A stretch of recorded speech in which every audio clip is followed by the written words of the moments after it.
जय हिंद साथियों, मैं इस समय भ्रमण पे आया हूँ। क्लास 2-3 में हूँ। इस समय मैं देख रहा हूँ कि हमारे जो इंग्लिश के टीचर हैं श्री भूप नारायण मिश्रा जी, वो बच्चों को अंग्रेजी पढ़ाने जा रहे हैं, इंग्लिश पढ़ाने जा रहे हैं। सर से मैं जानना चाहता हूँ कि आप अंग्रेजी भाषा में इस समय कौन सी टॉपिक बच्चों को पढ़ा रहे हैं। सर इस समय पढ़ा रहे हैं is am are was verb और सेल बिल्कुल का प्रयोग। इस समय इज एम आर वाज और सेल भी विल बी का प्रयोग बच्चों को पढ़ाने जा रहे हैं। ठीक है सर, आप बच्चों को पढ़ाइए, मैं वैसे ही आया था देखने के लिए। देखिए स्टूडेंट्स, आज जो हम लोग पढ़ने वाले हैं उसमें हम ये सीखेंगे कि कब इज का प्रयोग करते हैं, कब आर का प्रयोग करते हैं, कब एम का प्रयोग करते हैं, और कब वाज का प्रयोग करते हैं, कब वर का प्रयोग करते हैं, कब सेल बी का प्रयोग करते हैं और कब विल बी का प्रयोग करते हैं। तो सबसे पहले हम सीखेंगे कब इज का प्रयोग होता है।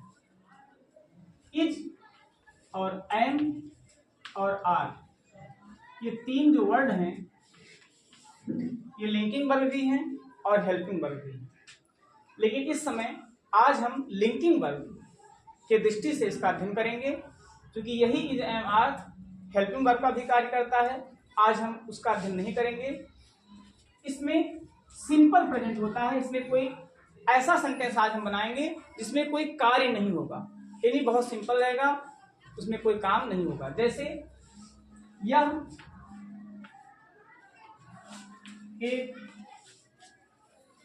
फल है। अब ये सेंटेंस है। अब इस सेंटेंस किस टेंस का है? Present tense. अब इसमें हम सबसे पहले यह की इंग्लिश लिखेंगे, यानी इधर से सबसे पहला वर्ड यह है, इसकी इंग्लिश लिखेंगे।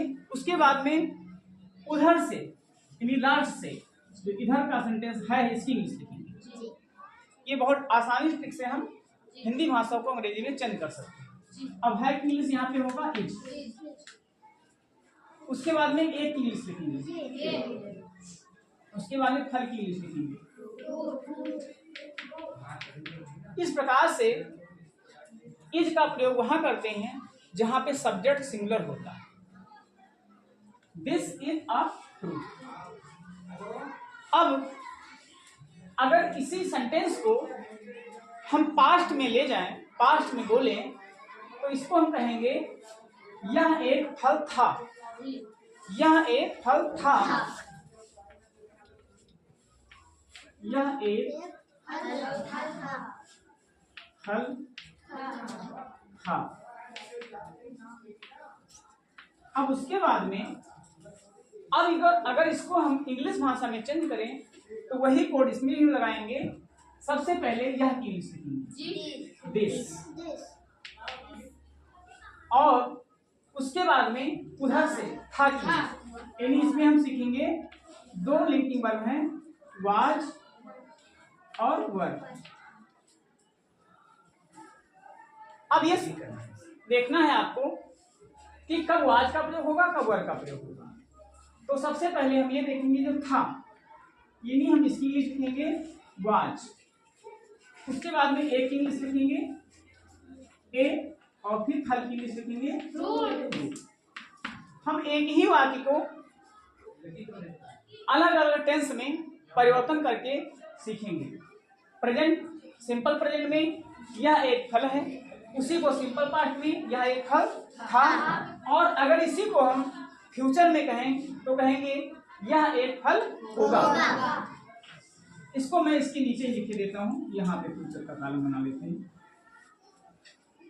यहाँ पे फ्यूचर में हम लिख देते हैं यह एक फल होगा।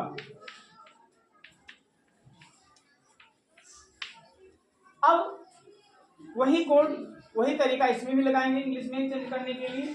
सबसे पहले यह की इंग्लिश लिखेंगे दिस, उसके बाद में होगा की इंग्लिश लिखेंगे विल बी, और उसके बाद में एक की इंग्लिश लिखेंगे ये, उसके बाद में फल की इंग्लिश लिखेंगे। Very good.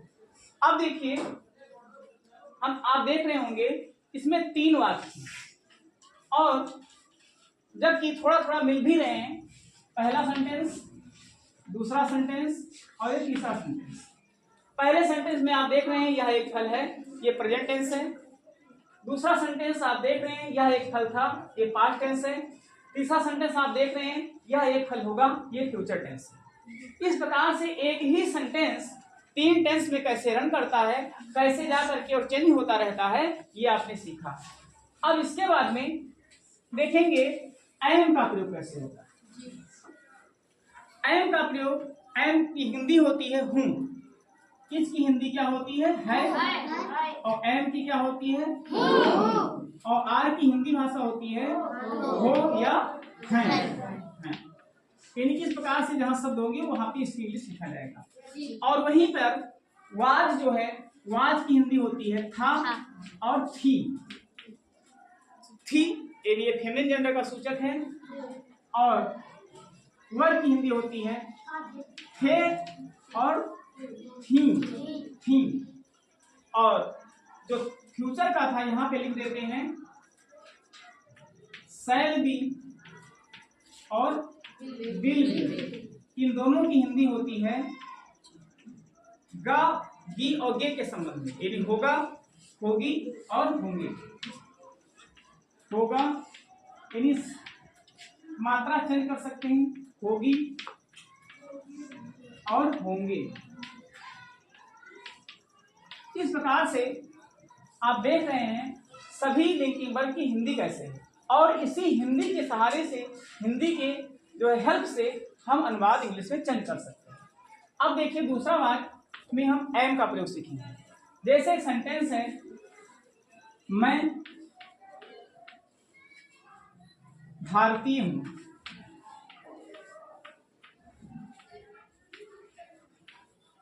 मैं भारतीय हूं। एक भी आप इसमें लिख सकते हैं, मैं एक भारतीय हूं या मैं भारतीय हूं लिख सकते हैं। अब इसको जब हम इंग्लिश में चेंज करेंगे तो सबसे पहले किसकी इंग्लिश लिखेंगे? मैं की इंग्लिश क्या होती है? और उसके बाद में किसकी इंग्लिश लिखेंगे? और हूं की इंग्लिश आपने पहले लिख लिया है, एम लिखेंगे। उसके बाद में भारतीय का लिखेंगे इंडियन। अब देखिए मैं भारतीय हूं, इसको इंग्लिश में हम लिखेंगे आई एम इंडियन।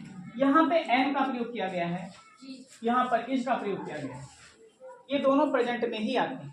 अब इसी सेंटेंस को अगर हम पास्ट टेंस में बोलें तो क्या बोलेंगे? मैं भारतीय था। क्या बोलेंगे? मैं भारतीय था। मैं इसको पास्ट के कॉलम में यहां लिख लेता हूं, मैं भारतीय था।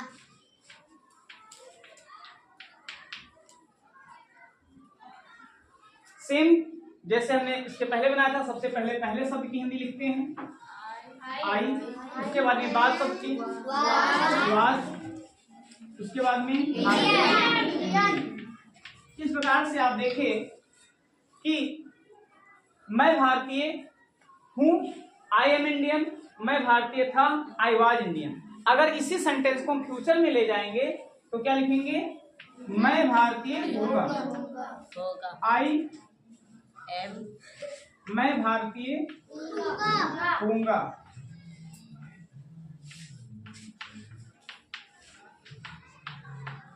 अब इसकी इंग्लिश कैसे बनाएंगे? पहले क्या लिखेंगे? मैं की, आई, और आई के साथ क्या लगाते हैं? Shall be. आई और बी के साथ क्या लगाते हैं? Shall be. और बाकी जितने भी सब्जेक्ट होते हैं उनके साथ बिल भी लगाते हैं। आई शैल बी इंडियन। अब देखिए ये फ्यूचर के दो लिंकिंग वर्ब विल बी और शैल बी का यहाँ पे प्रयोग किया गया है। पहले में विल बी का प्रयोग किया गया है क्योंकि सब्जेक्ट यहाँ दिस है, दूसरे में आई के साथ शैल बी का प्रयोग किया गया है। अब इस प्रकार से जिस मैं भारतीय हूँ प्रेजेंट टेंस में, मैं भारतीय था पास्ट टेंस में, और मैं भारतीय होऊंगा फ्यूचर टेंस में बना हुआ है।